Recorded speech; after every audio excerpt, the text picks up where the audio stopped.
Salut à tous, c'est Clem et bienvenue dans une nouvelle vidéo update lecture où je vais vous tenir au courant du coup des dernières lectures que j'ai faites qui sont assez peu nombreuses parce que autant des fois j'ai le temps et je dévore des livres super vite, autant des fois vraiment j'ai trop de travail et je suis en mode non, je n'ai pas le temps de lire, ou tout au plus un chapitre, ce qui est vraiment très nul.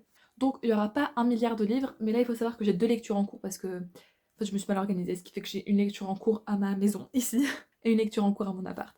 Bref, je ne suis pas très futute, mais du coup le prochain update, on va essayer de le faire dans pas si longtemps que ça et d'avoir du contenu surtout, même si ça va être de plus en plus compliqué. Mais bon, toujours est-il qu'il y a quand même une vidéo cette semaine, donc on peut m'applaudir, bravo moi. Écoutez, on va commencer sans plus tarder, on va commencer par les mangas, j'en ai deux, et ensuite on passera au roman. Donc je vais vous faire les sempiternelles mêmes remarques, mais j'ai lu le tome 12 de Horimiya, qui est fini en 16 tomes, donc vraiment on s'en approche très très vite de la fin.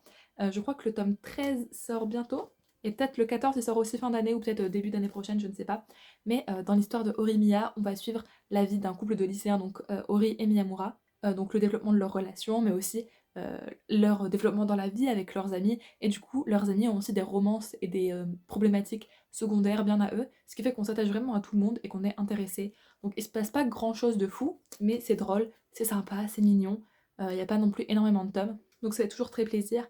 Et je sais aussi qu'il y a un animé, donc je n'ai pas regardé, toujours pas, mais voilà, si jamais, sachez-le, et les dessins sont très mignons quoi, et les personnages sont sympas, et autant dire que avoir un personnage féminin qui ne me saoule pas, c'est assez rare pour être souligné, et là, Ori ne me saoule pas, et les autres personnages féminins qui ne sont pas principaux, du coup, me saoulent pas non plus, je les aime bien. Donc, vive Orimiya. Et encore une fois, vous savez que niveau manga que je lis régulièrement, on a Blue Lock, bien sûr, ici, le tome 16. Et pour Blue Lock, c'est pareil, c'est une série que j'adore. Je ne sais pas en combien de tomes elle va se finir. Certainement pas mal. Et là, c'est un manga de foot, donc vous allez vous dire what the fuck, mais j'aime pas spécialement le foot, et pourtant j'adore ce manga, il est super prenant. C'est un petit peu du foot en mode Battle Royale, où au début de l'histoire, on va suivre Isagi qui est embarqué dans le Blue Lock. Alors qu'est-ce que c'est? C'est un genre de battle à mort, mais pas la mort, c'est plutôt la mort de ta carrière si tu échoues, pour devenir le meilleur attaquant du Japon, pour que le Japon puisse enfin rayonner sur la scène mondiale au niveau du football. Et du coup, il y a pas mal d'épreuves footballistiques pour sélectionner le meilleur attaquant. Et du coup, ici, pour ceux qui suivent, on est au niveau de la bataille contre les U20 et on découvre pas mal de talent, encore une fois. Enfin, c'est très sympa, je suis vraiment prise dedans. Les persos sont vraiment cool alors qu'il y en a plutôt pas mal. Et ça arrive à me faire apprécier un manga de foot alors qu'à la base, pas spécialement. Autant pour moi, il y a un autre manga que j'ai à vous présenter, mais je l'ai lu en scan, oui. Donc je vais vous en parler maintenant, ça s'appelle Coq de baston. Et du coup, j'ai lu les tomes 1 5 parce qu'il n'y a pas la suite en scan, je suis totalement dépitée. Je sais pas si c'est sorti en vrai ou pas. Dans tous les cas, je me les prendrai pas en vrai, mais j'ai tellement hâte que la suite sorte en scan. Alors je ne sais pas si vous le savez, mais je suis un peu, enfin pas anti-scan, mais j'aime pas genre lire en scan. Je préfère avoir le manga papier, même si c'est plus cher, etc. Enfin, c'est une autre sensation, disons. Et là, j'ai trouvé ce manga parce qu'au début, je l'avais vu et je me suis dit, c'est quand même n'importe quoi. Le plot de base, c'est un coq qui est un héros d'un shonen, quoi. Donc c'est un petit peu en mode se moquer des shonen. Et sachez que je me suis quand même grave pris dedans. Parce que du coup, notre personnage principal est un coq et il va faire la rencontre de poules, de poussins, etc. qui vont accomplir sa mission, remplir son armée, et son but c'est de démonter les Kinju, je crois, qui en gros sont des monstres qui se nourrissent de des mauvaises intentions dans les personnes un petit peu. Je crois que c'est un truc comme ça. Et du coup, on va suivre son histoire un peu shonenistique, donc il y a de la baston, mais aussi beaucoup d'humour, forcément, étant donné que c'est un coq. Et j'adore les poules. Voilà, des poules, j'adore. Et du coup, avoir un manga là-dessus, c'était trop mignon. Les dessins sont vraiment étonnamment beaux et les poules, elles sont trop choupinettes. Mais après, c'est peut-être moi qui est totalement matrixée parce que j'aime les poules, je sais pas. J'ai mis 19 à la série pour l'instant parce que vraiment, ça m'a pris dedans. C'est à la fois drôle, mais à la fois, des fois, t'as quand même des moments sérieux, tu vois, et t'es prise dedans. Et la fin du tome 5, c'est parce que j'étais en cours et sinon, j'aurais pleuré. Donc vraiment, un manga à découvrir si vous voulez un truc un petit peu barré. Mais écoutez, je continuerai en scan dès que ça sortira. Donc voilà, c'est fini pour les mangas quand même, hein. N'abusons pas. On va passer au roman, il y a surtout de la saga, hein.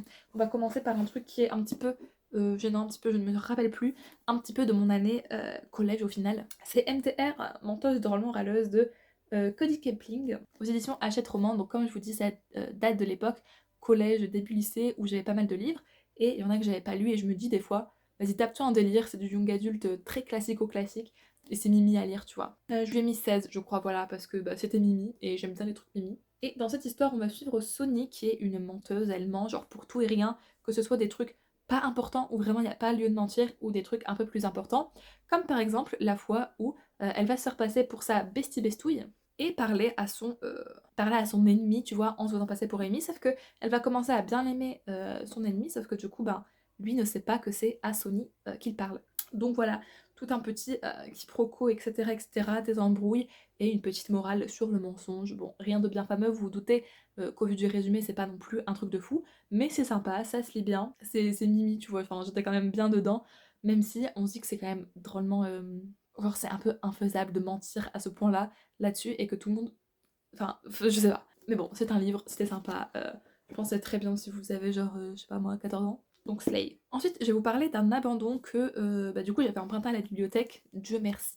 C'est La Cage, et c'est franchement, j'en entendais beaucoup. Parce que, bon là j'ai plus le résumé en tête vraiment, mais on suit une personne qui va, une fille qui va se réveiller un jour dans une pièce qu'elle ne connaît pas, avec d'autres personnes, et ils sont en mode, bah on est enfermé là, qu'est-ce qui se passe, qui est-ce qui nous veut du mal, et elles vont essayer de découvrir comment sortir, qui les a enfermées, qui elles sont, et j'ai arrêté assez rapidement, je me rappelle plus à quelle page, mais je pense au moins 100 pages peut-être. Bon, c'était 100 pages où j'ai quand même sauté des paragraphes, du coup j'ai mis 8 malheureusement. J'ai quand même noté même si c'est un abandon, mais le plot aurait pu être vraiment incroyable.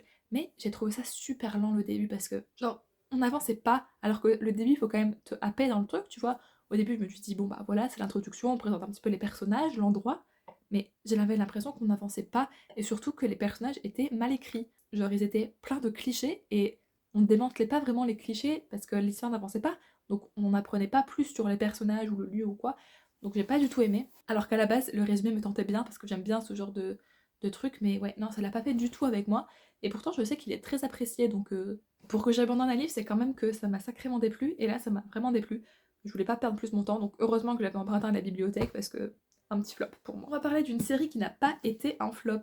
Hop, et c'est Harley Club par Émilie Achin, donc publié chez Plume de Mini Édition. Donc c'est une petite maison d'édition, et Émilie Achin c'est du coup la créatrice de la maison d'édition, et c'est une petite autrice. Et je l'avais vue à une bouquinerie près de chez moi, genre elle était en dédicace, et du coup elle m'a dédicacé les 3 tomes. Bref, c'est trop mimi, je suis contente. Et j'ai bien aimé. J'ai mis 16 ennemis à la série, donc je vais vous raconter un petit peu l'histoire du tome 1 du moins. On va suivre Alex, qui est une jeune femme qui vit une vie plutôt tranquille, sauf qu'un jour, bah, ça pue quand même du cul sa journée, parce que elle se fait virer du boulot, y a rien qui va, et sa voiture pète, genre elle est en panne. Sauf qu'il y a un gentil monsieur qui vient l'aider, parce qu'il a l'air de s'y connaître en réparation de voiture, mais petit malaise parce que le mec se fait tirer dessus. Du coup, bah, Alexandra, elle est avec un corps mort, tu vois. Et elle se fait embarquer d'on ne sait où. Donc c'est une histoire de gang. Et bien évidemment, il va y avoir une romance avec un membre de ce gang. Et du coup, pendant les 3 tomes, on suit le développement de leur romance, leurs petites histoires, etc. Donc j'ai bien aimé parce que j'étais prise dedans et que je ne pensais pas dire ça un jour, mais j'aime bien les histoires un peu de gang, tu vois, un peu dark et tout. Du coup, il faut pas non plus s'attendre à de la grande écriture, genre une grande plume de fou, parce que ça reste assez simple en fait. Je l'ai quand même senti, même si je suis pas très compliquée non plus en plume, tu vois, mais vu que je savais que c'était une petite autrice, un peu en mode auto-édité, mais pas vraiment, je me suis dit peut-être que ça va pas être si waouh que ça, et au final j'ai quand même bien aimé, on est bien dedans, mais c'est vrai qu'il y a quelques facilités scénaristiques, hein, on peut pas le nier, et parfois des tournures de phrases où je me dis, oui, voilà, mais ça m'a pas dérangé, franchement, c'était quand même super bien, super mimi. Et de toute façon, quand tu te lances dans un truc comme ça, tu te lances pour avoir du cliché, et tu sais que ça va être cliché. Forcément, une romance avec un gang et tout, tu te dis pas, bah, c'est totalement quelque chose qui peut m'arriver. Non, donc voilà, c'est Mimi, j'ai bien aimé, ça m'a ouvert à la possibilité que je pouvais lire des romances gang, un monde un peu dark romance, même si tout est relatif. Et puis ça m'a fait plaisir aussi de soutenir une petite autrice parce qu'il ne faut pas les oublier. Et pour finir, autre saga bon, que j'ai commencé, que je n'ai pas fini étant donné qu'il y a pas mal de tomes, c'est Gone, le tome 1 et le tome 2. Le tome 2 il s'appelle comment? Il s'appelle La Fin. Et pour Gone, j'ai mis 18 pour l'instant pour ces 2 premiers tomes. Je ne sais pas si vous suivez la chaîne, je sais plus comment elle s'appelle, Christiane, je crois. Bon, bref, toujours est-il que, apparemment, c'est une de ses sagas préférées, un peu dystopique. Et je me suis dit, bon, il faut se lancer un jour, parce que je les avais eu pour vraiment pas cher, toute la saga, je crois les 6 tomes, à 15 balles sur Vinted, donc comment te dire. Et du coup, j'ai commencé, et au niveau de l'histoire, bah, tout va bien dans la vie de tout le monde, mais un jour, d'un coup d'un seul, les adultes et les ados de plus de 15 ans disparaissent.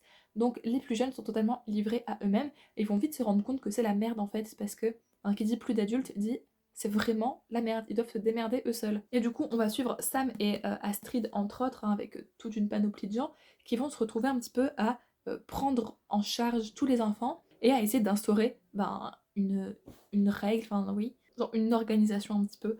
Sauf que vous vous en doutez que tout le monde ne va pas être d'accord avec ça, qu'il va y avoir un petit peu des forces d'opposition et que c'est totalement la merde en fait, parce que quand t'as 14 ans, gérer une civilisation, c'est pas possible. Donc même si il y a quand même un côté totalement infaisable à cette histoire, je pense que ce n'est pas possible que des ados arrivent à gérer comme ça une vie, mais j'ai quand même été super bien prise dedans, l'écriture est absolument trop cool, on a envie de savoir la suite en fait, et même là, que j'ai fini le tome 2, j'ai envie d'avoir le tome 3 pour le lire, mais j'ai prévu quand est-ce que je vais le caser. Pas mal de persos qui sont bien, on est bien attaché à eux. Euh, Aussi, petite chose que j'ai oublié de préciser dans le résumé, mais il y a une petite dimension, alors je ne sais pas utiliser les mots, mais je crois fantastique peut-être. C'est-à-dire que certains enfants vont aussi développer des pouvoirs, et donc ça ajoute encore plus à la merde ambiante dans le village. Donc ouais, non, j'ai bien aimé. Et dans le tome 2, c'est pareil, j'ai tout aussi aimé parce que la plume est toujours aussi addictive. On a un peu d'autres problématiques qui arrivent, donc là le tome s'appelle La fin, vous vous en doutez bien que nos petits amis vont faire face à une famine parce que ben c'est bien beau, mais faire tourner la ville, il faut quand même faire tourner l'économie, la nourriture, etc. Et c'est compliqué. Donc ça soulève pas mal de questions. J'espère qu'il y aura des réponses dans les autres tomes aussi. Et j'espère surtout que ça va pas trop tourner en rond parce que là, bon, en 2 tomes, c'est pas tourné en rond, malgré qu'ils font 500 pages chacun. Mais voilà, j'ai hâte de voir la suite, j'ai hâte de savoir de quoi elle retourne. En tout cas, je suis pas déçue d'avoir commencé à lire cette série parce qu'elle est vraiment bien. Et je pense que c'est bien pour les gens qui aiment bien les trucs genre un peu dystopiques, ouais, Hunger Games et tout. Donc c'est pas vraiment le même genre de truc, mais ça rentre quand même dans cette vibe-là, je trouve, et c'est une vibe que j'adore. Écoutez, voilà pour cette update lecture, j'espère qu'elle vous a plu. Si c'est le cas, mettez-moi un petit pouce bleu. J'ai très hâte de vous retrouver pour la prochaine vidéo. Alors je ne sais pas si elle sera mercredi prochain, là je prends des pincettes. Mais en tout cas, n'hésitez pas à vous abonner pour ne pas la louper, et moi je vous dis à plus. Bisous.